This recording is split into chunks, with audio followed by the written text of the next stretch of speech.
Welcome back. If you're just joining us, you're watching the news at 10 live on Channels Television. A reminder of our major stories.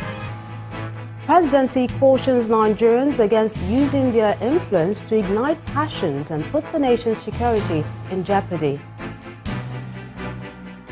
Former military president General Ibrahim Babangida reiterates his call for a new generation of leaders as he receives youth from different parts of Nigeria in his home in Minna, Niger State.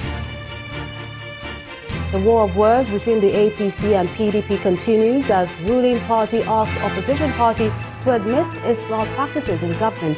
PDP says the Buhari administration has no moral authority to fight corruption. And Sierra Leoneans vote to elect a new president in a runoff election.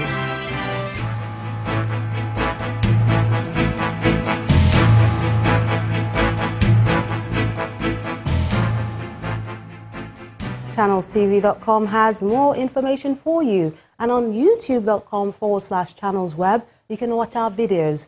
You can also watch us on your mobile device via your browser or download the Channels TV app for Android, iOS and Windows devices from their respective stores. And besides giving you access to news updates on the go, the Channels TV and Channels 24 app has an eyewitness feature, so you can use it to share those pictures, videos or news of happenings around you. Just install the app, then tap and swipe to reveal the menu and follow the instructions. And talking about pictures, here are some of them you sent into our Eyewitness portal. Let's begin with this image of an abandoned NNDC road project in Umudim, Imo State. Our Eyewitness reporter says since the project was abandoned, erosion has continued to eat away at the road, leading to a complete cutoff to nearby communities. Our reporter wants the federal government to complete this project, and quickly too. And next is this image of a fallen container at the Bega-Suya axis in Apapa area of Lagos State. Our Eyewitness reporter says the fall caused a destruction of properties and goods running into millions of naira, and is calling on relevant authorities to do the needful.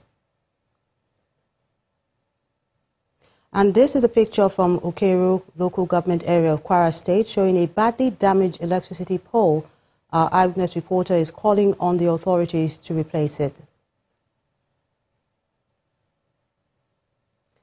And finally is this image of replaced cables on community's transformer in Wuba district in Abuja. Our Eyewitness reporter sent a picture earlier where misfits had stolen cable wires transmitting power to the community. Our Eyewitness reporter asked the relevant authorities to come to their aid, but now he says the entire community had to contribute to replace them. And finally, light has been restored. And we're staying with more politics. The national chairman of the People's Democratic Party, PDP, Uche Secondus, is demanding for a public apology and the sum of 1.5 billion naira as compensation from the federal government following an allegation that he received 200 million naira from the office of the former National Security Advisor, Sambo Dasuki. The Minister of Information and Culture, Lai Mohammed, had on Friday mentioned the name of the PDP chairman on the list of persons who allegedly looted the nation's treasury. The PDP national chairman is now giving the minister 48 hours to withdraw that comment and tender an apology or face litigation. A statement from his lawyer says the information minister's accusation has humiliated and dented the image of Mr. Secondus. It adds that if the minister fails to meet his demands after 48 hours, he would be left with no other option than to head to court. Meanwhile, the embattled former publicity secretary of the PDP, Pt.2, has also been reacting to the federal government's list of alleged looters. Mr. Pt.2 is accusing the government of breaching the dictates of the Constitution by seeking to burden him with 2 criminal trials on the same charge, one before Justice Okonabango of the Federal High Court and the other before the media. He's accusing the federal government of failing to question former President Goodluck Jonathan and the former National Security Advisor, Sambo Dasuki, who gave him the assignment and approved the payment of 400 million naira respectively. He adds that he has asked his lawyers to review the implications of the federal government's action and take appropriate steps for redress. As the 2019 general elections draw near, some youths in Lagos staged a symbolic march from Maryland to the Freedom Park in Ojota today to endorse Governor Akinwumi Ambode for another term in office. The youths, drawn from various groups in the 57 local government areas of the state, say the decision to support the governor is in recognition of his various infrastructural strides and massive empowerment initiatives. They also use the opportunity to enlighten the public on the need to register for the elections and get a permanent voter card. And still in Lagos, at least 2 people have been confirmed dead and scores injured after a story building collapsed along the Abeje Street in Agege local government area. The Lagos State Emergency Management Agency officials have arrived at the scene and have been combing different parts of the building to rescue residents that could be trapped under the rubble. The building has been sealed while the general manager of the agency, Adeshina Tamiu, is warning residents not to ignore crack signs on any building. The injured have been taken to the Lagos State University Teaching Hospital. And let's head to the nation's capital, Abuja, where food prices and other household items have remained steady, and that's despite preparations for the Easter celebrations. Residents who spoke to Channels Television attribute the moderate prices to the low turnout of people at the market. Butako Market, a place where buying and selling thrives during the Christmas and New Year celebrations, is now experiencing a low rate of consumer patronage. Unlike previous festive seasons, this year's celebration is witnessing steadiness in food prices and other household goods. A bag of rice, which sold for 7,400 naira 3 months ago, still remains unchanged. Market no market, yeah. Since this year, since January, no dey see anything. Person go come market like this. Sometimes he say 1 bag, sometimes he say 2, sometimes he no sell at all. The prices are still normal because there is no money in the country. Increasing the price make no sense because customers will not buy. So we are still maintaining the usual price. Market is not far, my sister. We have a problem in Otako market. We have no car park. Our customer don't run away. So we just destroyed it. This is sister. People have no entry, nothing. We have tried our best. And my people don't let us to rest. Residents who took time out to shop for Easter expressed satisfaction with the stabilized prices of goods. I'm actually surprised that the price didn't skyrocket, especially as tomorrow is Easter. I guess the prices are still okay, not too much.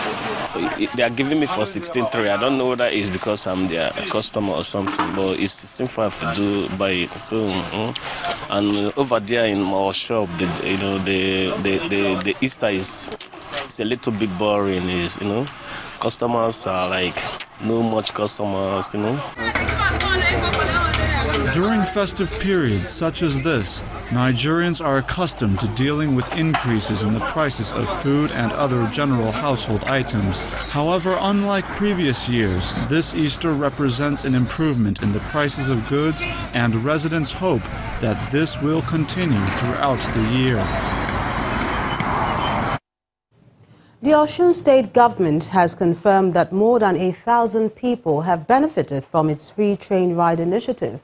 Since 2011, the state has offered free train rides to indigents and non-indigents during festive periods to and from Ido Lagos terminus. The coordinating director of the Ministry of Commerce, Industry and Cooperatives, Abimbola Osho, said the initiative has helped to boost the economic power of the state. Close to 120,000 people had benefited, people coming and going back to Lagos over the years. So it's been marvelous, it's been massive, and the impact has been very tremendous, very, very positive. Authorities in charge of transportation across the country, ask them, they will tell you that through this program, along this axis of the country, Lagos, Ogun, Oyo to Osun here, it's been good news of reduced rate of accident. And in terms of economic development as well, when thousands of people enter any economy, surely you will know that there will be positive impact. People who come down surely will do one thing or the other. I mean, they have come surely with some money in their hands to celebrate all the various festivals, including the present one, the Easter celebration.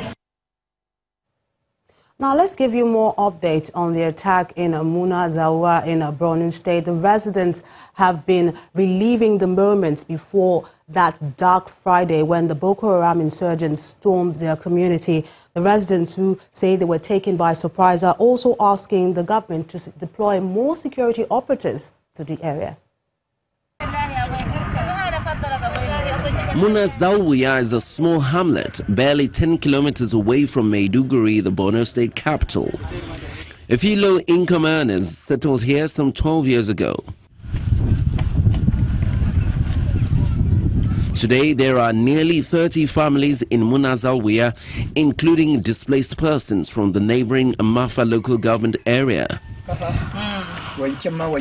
The attack on Friday night by suicide bombers is the first in this village since the insurgency began. Villagers had retired for the day when the assailants sneaked in on them. Last night at about 8:45 p.m. after our prayers, we were outside discoursing. We did not see or hear anything. We just heard sound of explosion. When we got up and went to ask questions from people who were there if they saw anyone, they said no. We flashed our torchlight and saw the body of the woman who brought the bomb. Before we finished talking, the second one went off. Everyone was confused. Then the third and fourth also went off. 14-year-old Muhammad Saleh, a volunteer with the local vigilante, says he was scared when he heard the explosions. He abandoned his duty post and ran home. Everyone was confused and scared that another explosion would happen, and we were directed not to form a crowd but disperse. Then those that were injured were taken to the hospital. According to the police, 13 people were injured in the attack. One of the suicide bombers is said to have forced herself into a home and held a victim in a tight embrace and detonated her explosives. That accounts for the only deaths recorded on the side of the residents. Members of the community want the government to assist them in keeping the vast lands surrounding the town busy. I am pleading with the government to help us. As you can see, everyone is holding machetes, bows and traditional weapons, but it won't be useful to us. What we want is for government to bring security operatives. We will cooperate with them and also help them so they can help us and work here for us. Many residents of Munazawa have deserted their homes since the attack to seek refuge in neighboring towns. When the news at 10 returns, Consumer Protection Council asks Nigerians to embrace upcoming online complaint platform to resolve all consumer rights issues. That's on Business News. Join us again.